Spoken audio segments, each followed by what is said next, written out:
Halo, saya Nugraha Mantio. Di sini saya sebagai sutradara film Dunia Tanpa Suara dan welcome to MD Interview.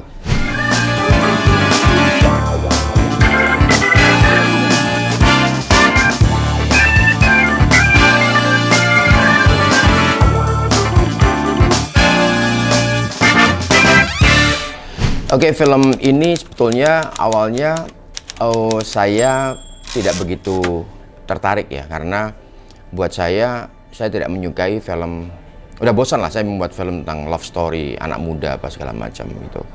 Terus ketika melihat judulnya Dunia Tanpa Suara, saya masih mengira-ira ini hanya sekedar puisi ya, sebuah judul. Kan banyak sekali kan film-film Indonesia itu yang judulnya sangat puitis sekali gitu kan.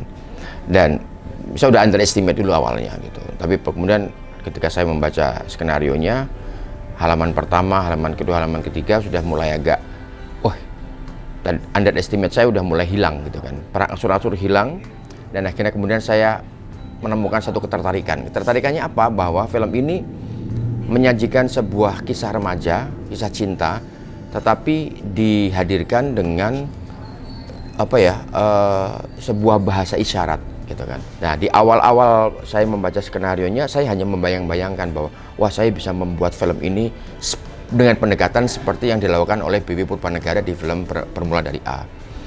Terus saya membayang-bayangkan, akhirnya kemudian saya bilang sama Pak Karan selaku produser dari film ini, saya bilang, Pak, oke, saya mau ini. Dan dari saat itu saya ngerasa bahwa saya sangat excited membuat sebuah love story dengan pendekatan yang berbeda. Nah, dari situ kemudian saya menyisir skenarionya, saya membaca ulang skenarionya, kemudian saya membuat semacam treatment di situ. Saya ditemenin saya ditemenin V di situ. Seorang anak muda yang punya kemampuan visual yang cukup bagus. Itu untuk mendevelop ini bareng-bareng. Karena saya merasa bahwa umur saya udah nggak muda lagi kan. Jadi saya kepengen tahu, kepengen menyelami dunia anak muda sekarang seperti apa, ya kan, warna-warna yang diminati anak muda sekarang seperti apa. Karena itu makanya saya sekarang banyak bekerja dengan anak-anak muda semuanya, biar terupgrade saya itu. Nah, dari pembedahan skenario itu dan kemudian menemukan treatment warna, treatment visual yang cukup menarik, bahkan kemudian musik yang akan disajikan gitu kan, saya bener-bener masuk di dalamnya. Sampai kemudian ketemulah tokoh Arisa sebagai main cast di sini kan. Karakter Arisa ini adalah betul-betul karakter yang dia seorang teman tuli yang dari kecil gitu kan, dari lahir bahkan gitu kan, dari lahir jadi sudah tidak mendengarkan suara apapun. Di situ saya biasanya ketika saya mulai mendirect sebuah film, karakter utamanya harus dekat dengan saya. Karakter utama itu maksudnya si Arisa itu sendiri itu harus dekat dengan saya. Saya kepengen ketemu sama orang yang memang yang punya kemampuan atau punya disabilitas yang sama dengan si tokoh utama saya gitu kan. Nah, akhirnya ketemu, namanya Nada. Yang Nada ini yang mengguidance saya banget gitu kan tentang Dunia Tanpa Suara. Saya sempat diceritakan pada dia bahwa dia betul-betul nggak bisa mendengar gitu kan. Bahkan ketika saya teriak pun dia tidak bisa mendengar. Akhirnya saya praktekkan, saya mencoba untuk menutup telinga saya gitu kan. Rencananya saya akan tutup telinga saya seharian gitu. Saya pengen ngerasain seperti apa. Saya merasa betul baru 10 menit, nggak nyampe ya, 10 menit saya ngerasain nggak kuat gitu kan. Betul-betul wah, suatu hal yang bener-bener dunia tersendiri gitu. Jadi seperti saya berada di sebuah negara yang mana tidak ada orang yang bisa berbahasa Indonesia di situ. Jadi saya nggak ngerti dia ngomong apa, terus saya hanya bisa berkomunikasi dengan tangan, dengan isyarat, bahkan dengan dengan tulisan, karena memang betul-betul nggak dengar sama sekali, benar-benar nggak tahu gitu kan. Nah, dari situ baru kemudian saya mencoba untuk memahami, menyelami apa itu yang dimaksud dengan Dunia Tanpa Suara gitu. Itu jauh sebelum saya menemukan tokoh yang akan memerankan Arisa ya. Saya baru menyelami sosok Arisa saja, itu yang saya lakukan gitu. betul-betul membuat diri saya sekeliling saya tanpa suara, betul-betul gitu. Nah, dari situ saya kemudian merasakan betul, menyelami, membaca skenario dengan telinga tertutup gitu kan. Terus betul-betul menyelami bagaimana kesulitannya Arissa, bagaimana keinginan dreamnya dia, tapi dia ngerasa nggak pede untuk mewujudkan dream itu karena ada perbedaan, ya kan, ada perbedaan dunia dengan kekasihnya gitu kan. Itu dulu saya selami, ya kan, sampai saya merasakan dunia itu betul-betul saya kenali, dan waktu yang sangat diberikan kepada saya nggak banyak ya. Saya harus syuting dalam jangka waktu 1 bulan kemudian gitu, nggak nyampe ya 1 bulan kemudian, bahkan 3 minggu, dari 3 minggu kemudian saya harus syuting. Jadi saya melakukan itu betul-betul 1 hari 2 hari cuman. 1 hari 2 hari saya menyelami skenario itu gitu. Akhirnya kemudian saya berharap sekali pemain utamanya itu memang si Teman Tuli. Karena saya menonton film bermula dari A, itu mereka itu teman tuli, asli teman tuli. Terus kemudian lawan mainnya itu seorang buta gitu kan. Betul-betul buta gitu kan. Tunanetra dan tunarungu gitu kan. Tidak ada aktor yang berasal dari Teman Tuli yang cocok. Bukan persoalan paras yang cantik atau mas. Buat saya cantik dan tidak cantik itu kan relevan ya. Subjektif so. Subjektif sekali. Jadi mungkin saya bilang ini cantik, tapi orang lain bilang nggak cantik, itu biasa aja gitu kan. Hal yang normal gitu kan. Jadi buat saya bukan soal kecantikan, tapi benar-benar cocok dan dalam waktu yang cukup singkat gitu. Nah akhirnya kemudian saya berdiskusi dengan MD juga, dengan Sanjay gitu kan, sebagai casting directornya, dengan Widi juga. Siapa Teman Tuli yang bisa membantu saya untuk bisa melakukan ini gitu. Ternyata memang random banget dan hampir nyaris nggak ada waktu itu.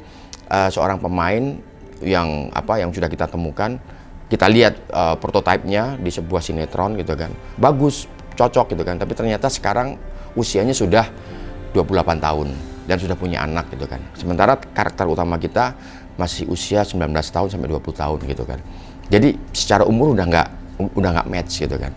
Nah ini akhirnya kemudian saya ngerasa, dunia industri film di Indonesia emang sangat terbatas sekali gitu kan. Jangankan aktor Teman Tuli yang pas, yang cocok, yang ideal gitu kan, yang biasa aja, yang dunia yang bersuara saja susah kita untuk nemuin, ya kan. Aktor sekaliber misalnya Chelsea Islan gitu kan, terus kemudian sekaliber Adinia Wirasti, terus Ayu Sita gitu, itu susah gitu. Nah apalagi yang punya kebutuhan khusus gitu kan, seperti Teman Tuli kan, apalagi itu susah banget memang. Karena itu makanya mau tidak mau, ketika saya melihat Kathleen, saya ngerasa bahwa secara paras dia udah cocok, umur cocok, kemudian secara kecerdasan pas gitu kan. Terus pada saat saya ngelihat dia sesuai dengan apa yang saya bayangkan di skenario, ini pas ini gitu kan. Terus dia saya tantang gitu kan, mau nggak kamu gitu kan, mau nggak kamu melakukan sesuatu hal yang luar biasa, suatu hal yang tidak biasa, yaitu menjadi orang yang dari dunia yang lain, dari dunia tanpa suara, mau nggak menjadi seorang Teman Tuli. Wah dia sangat excited, sangat tertantang. Tapi masalahnya waktunya nggak sepanjang itu ya. Kamu hanya punya waktu selama 2 minggu untuk ngelakuin itu. Awalnya dia kaget, wah gila, wah cuma dikasih waktu segini gimana gitu kan. Ya pokoknya ini tantangan kita gitu. Dan dia ngelakuin itu. Selama seminggu lebih, dia hampir lebih dari 4 jam dia bersama Nada, asisten saudara saya yang bertugas untuk melakukan coaching di bidang itu. Dan kebetulan memang Nada seorang sutradara gitu kan. Jadi ternyata di komunitas Teman Tuli itu sekarang ini sedang giat-giatnya membuat sebuah teater, drama, dan juga film, ya kan, yang menyuarakan dunia tanpa suara gitu. Dan Nada adalah salah satu sutradara tersebut, penulis skenario juga gitu kan. Jadi dia terbiasa untuk melakukan adaptasi dari skenario yang ditulis oleh orang yang berada dalam dunia bersuara diadaptasi ke sebuah skenario cerita dengan dunia tanpa suara gitu kan. Itu dia terbiasa dengan itu. Karena menurut Nada, orang orang yang terbiasa hidup di dunia yang bersuara, menulis skenario sebuah cerita dengan dunia yang mengedepankan dunia tanpa suara, itu nggak gampang gitu kan. Dan yang terjadi memang skenario kita menurut Nada itu masih terlalu masih terlalu sudut pandangnya masih terlalu sudut pandang dunia yang bersuara gitu kan. Nah karena itu makanya Nada membantu banget mereduce beberapa kata-kata yang terlalu terlalu banyak, terlalu cerewet, ya kan. Kemudian dia menggantinya menjadi kata-kata yang bisa dipahami oleh teman-teman dari dunia tanpa suara itu. Jadi ada sesuatu yang harus saya bela di sini. Jadi, karena itu makanya saya serius. Memang kekurangannya yaitu tadi pemainnya memang bukan berasal dari dunia tanpa suara gitu kan. Jadi itu kekurangan, tapi kekurangan itu sebisa mungkin akan saya tutupi. Oke, nah Kathleen selama seminggu dia ngelakuin itu, saya melihat betul dia sangat serius dengan itu. Seminggu setelahnya, ya kan, karena waktu kita cuma 2 minggu, seminggu setelahnya baru kemudian masuk kepada pengadeganan. Itu tugas saya dan Nada mengcoaching, ya kan, agar aktor itu memahami dunia tanpa suara. Saya membawa Kathleen menjadi Arisa, ya kan. Nah, Arisa di sini tidak hanya sendirian, dia harus bersinggungan dengan banyak ibunya, pacarnya, sahabatnya, apa segala macamnya. Yang mana pacarnya dan sahabatnya itu dan ibunya memang bukan berasal dari teman tuli.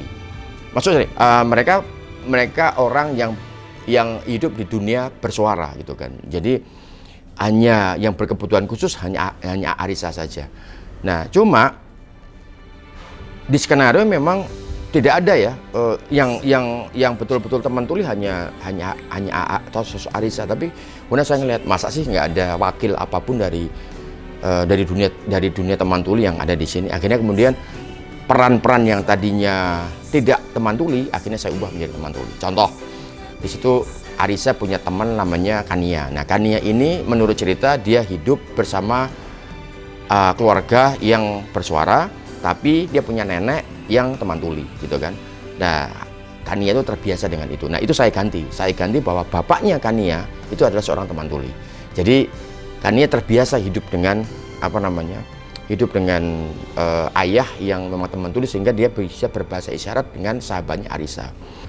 Itu sih. Jadi ini cara saya biar film ini bisa diterima ya kan. Ya ini ikhtiar yang semoga aja berhasil insya Allah, dan semoga aja bisa merepresentasikan itu, karena harapan saya sangat besar sekali. Harapan saya dengan ini, dan saya juga udah bicara dengan diskusi dengan Nada dan teman-temannya juga, bahwa saya kepingin ikut andil juga di dalam workshop atau dalam dunia mereka gitu kan. Karena itu makanya saya betul-betul melibatkan Nada di sini. Pada saat adegan itu, ya Nada berada di samping saya, di monitor bareng saya. Ada satu adegan yang lucu buat saya, pengalaman yang lucu ketika menurut saya adegannya udah bagus gitu kan. Udah dimainkan dengan bagus apa segala. Pada saat bilang cut gitu kan. Wah, tepuk tangan semuanya gitu kan. Nada dia nggak tepuk tangan. Kenapa?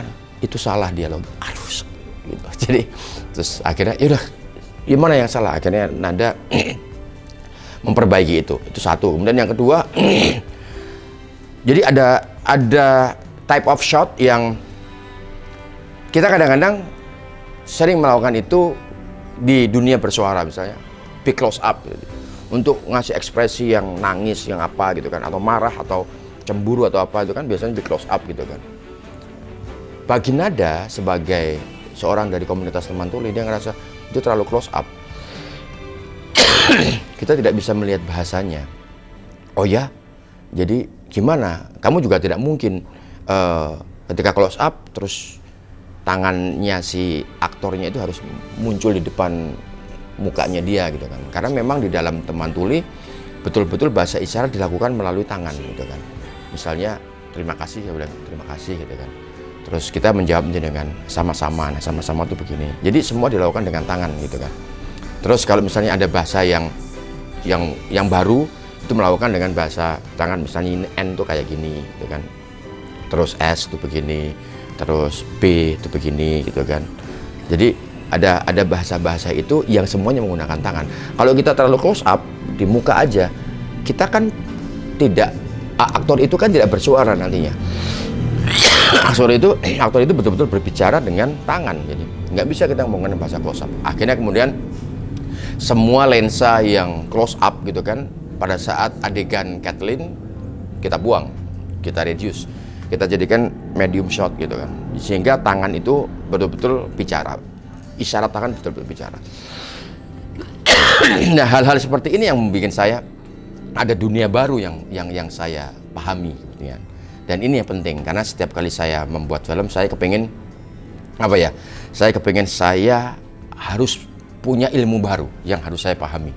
Nggak cuma sekedar membuat film, membuat penonton senang, membuat penonton nangis, membuat segala macam, terus kemudian dapat duit dari situ. Enggak, saya nggak mau begitu.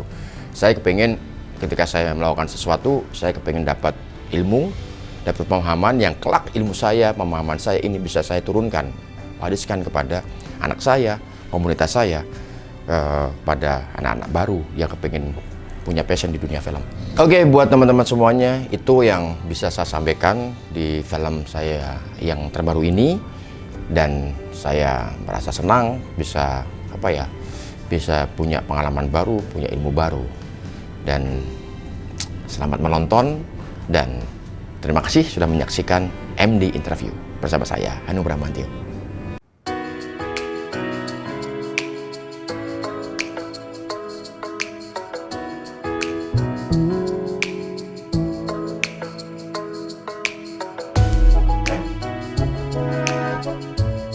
Bikin sendiri bos. Terus sendiri bos. Jangan tiga ya.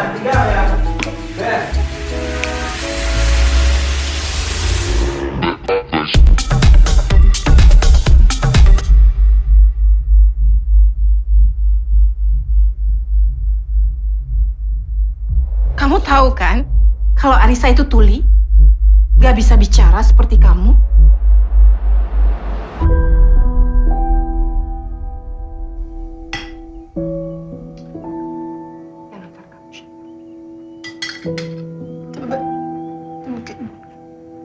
Kamu suka?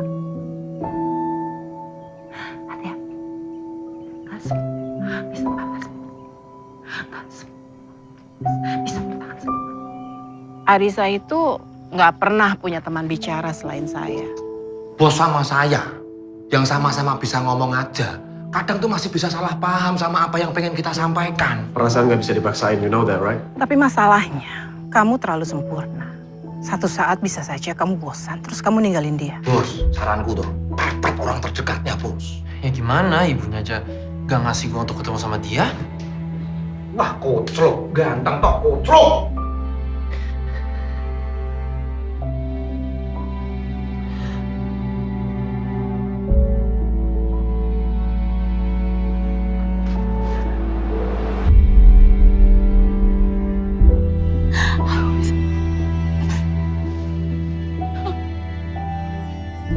Aku bisa kok istirahat sama kamu.